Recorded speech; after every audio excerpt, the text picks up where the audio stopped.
मेरी शक्ल सूरत कुछ ऐसी थी कि दो चार लड़कियों के दिल में गुदगुदी ज़रूर पैदा कर देती थी।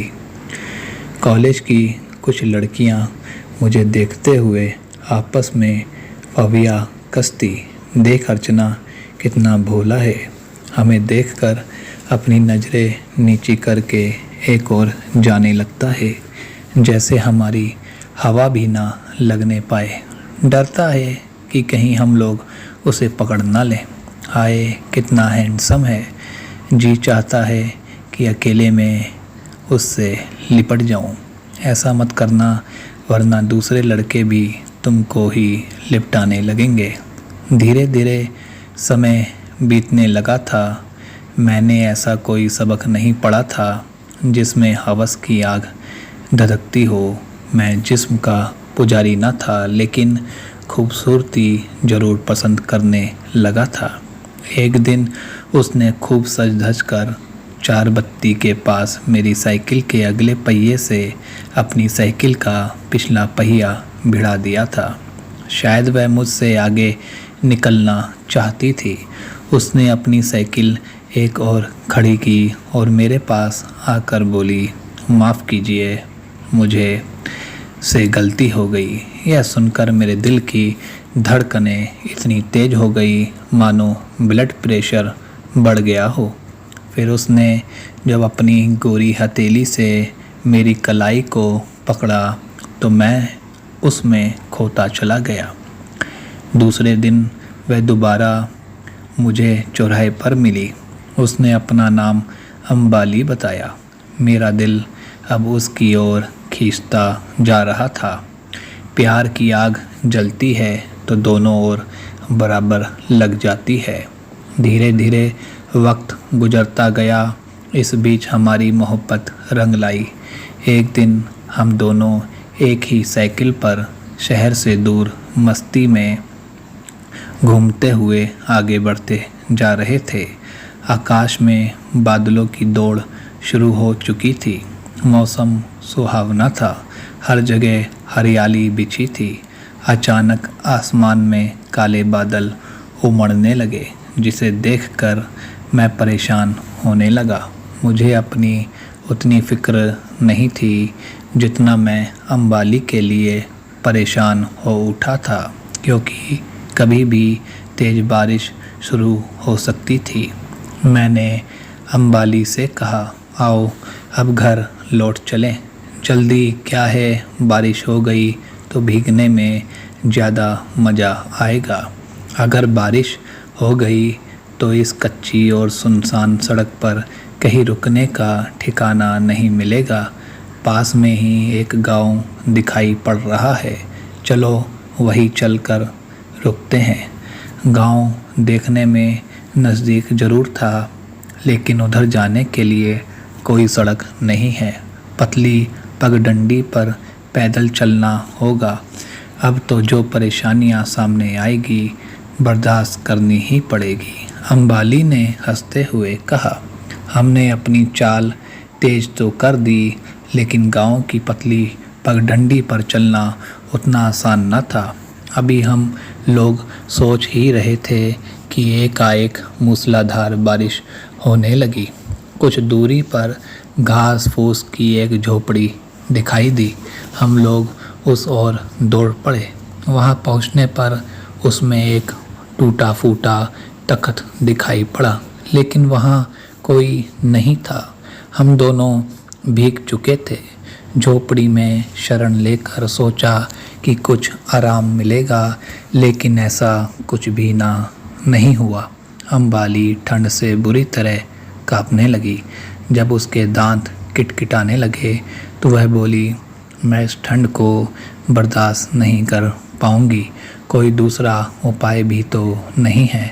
तुम मुझे अपने आगोश में ले लो, अपने सीने में छिपा लो।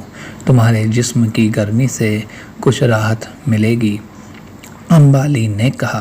अंबाली, हमारा प्यार अपनी जगह है, जिस पर मैं धब्बा नहीं लगने दूंगा, लेकिन तुम्हारी हिफाजत तो करनी होगी।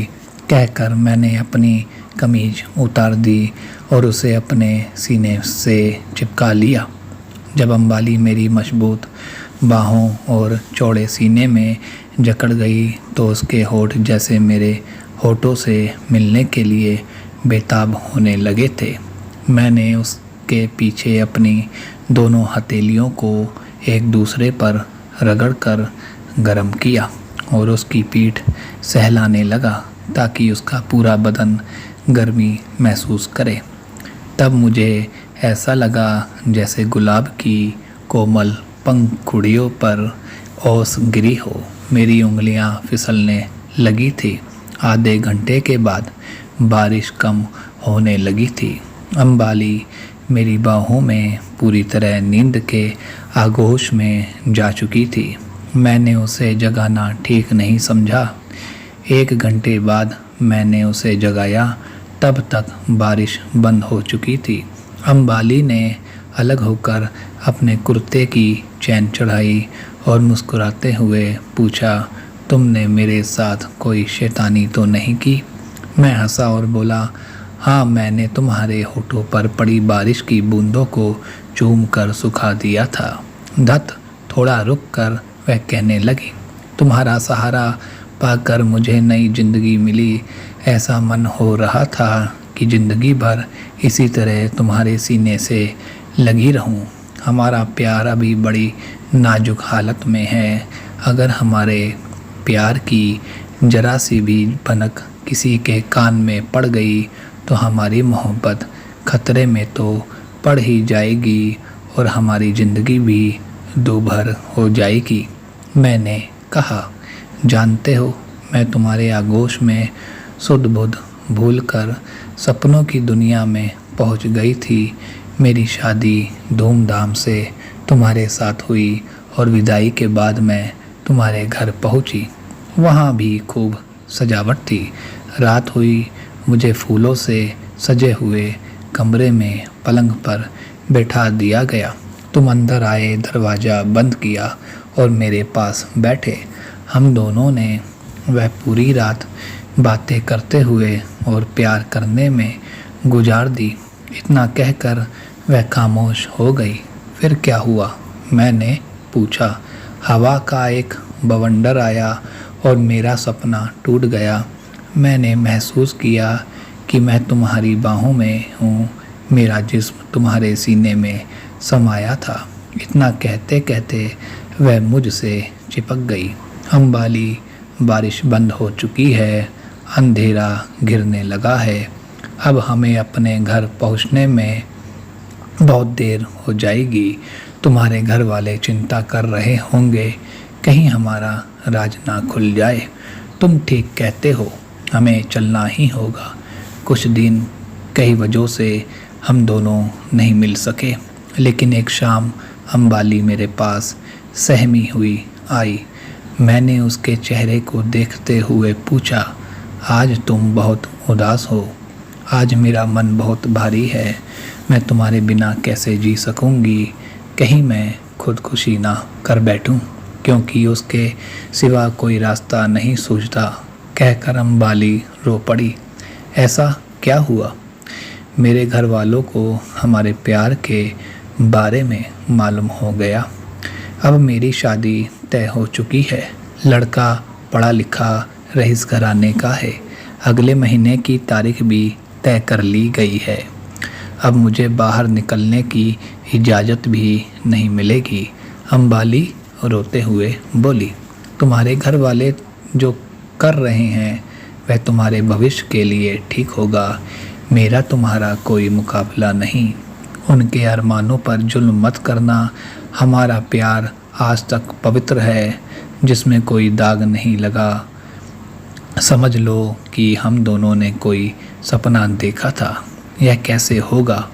अपने आप को एडजस्ट करना ही पड़ेगा। मेरे लिए कई रिश्ते आए, पर मैंने किसी को पसंद नहीं किया। उसके बाद मैं तुम्हें अपना दिल दे बैठी। अब तुम मुझे भूल जाने के लिए कहते हो। मैं तुम्हें बेहद प्यार करती हूँ। मेरा प्यार मत छीनो। मैं तुम्हें भुला नहीं पाऊँगी। क्या तुम मुझे तड़पते देखते रहोगे? मैं तुम्हें हर कीमत पर हासिल करना चाहूँगी। कुछ दिन हम लोग अपना दुखी मन लेकर समय बिताते रहे। किसी काम को करने की इच्छा नहीं होती थी। अंबाली की माँ ने उसकी हालत देखी नहीं गई। वह इकलौती लाडली थी। उन्होंने अपने पति को बहुत समझाया। अंबाली के पिता ने एक दिन हमारे यहाँ संदेशा भेजा, आप लोग किसी दूसरे किराए के मकान में दूर चले जाइए ताकि दोनों लड़के लड़की का भविष्य खराब ना हो। हमें दूसरे मकान में शिफ्ट होना पड़ा। 3 महीने तक हम एक दूसरे से नहीं मिले। चौथे महीने अंबाली के पिता मेरे पिता से मिलने आए और साथ में मिठाई भी लाए। बाद में उन्होंने कहा, रिश्ता वही होगा जहां अंबाली चाहेगी, इसलिए 2 साल में उसकी पढ़ाई पूरी हो जाने पर विचार होगा आप लोग दूर चले आएं।